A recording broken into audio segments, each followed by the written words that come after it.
Cái lô đôi chiếc lô đi qua ta ba trên về ta ba lên kia bên nhà ông mua tôi cô mà mua tôi cứ mua đồ mà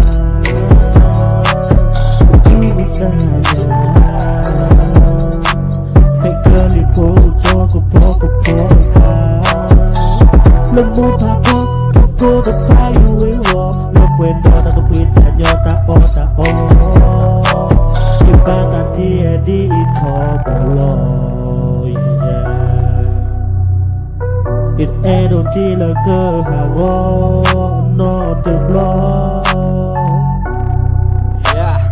Son of nature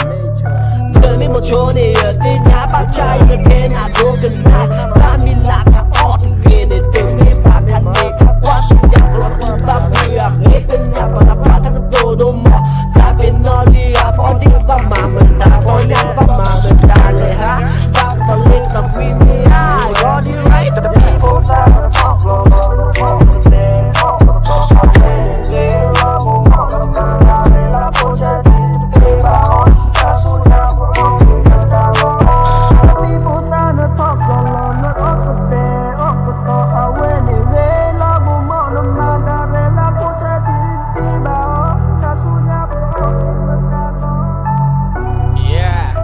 Son of nature cứ chờ là khi là nó là hết yêu từ ba ta chỉ lỡ từ các bạn để ba lo bỏ đó ấm đâu có nên để bị play là ba ta chỉ lấy để kia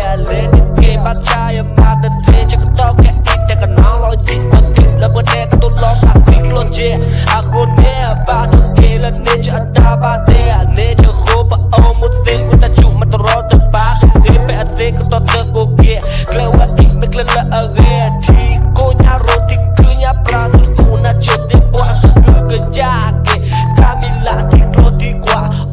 cứ tỏ qua cái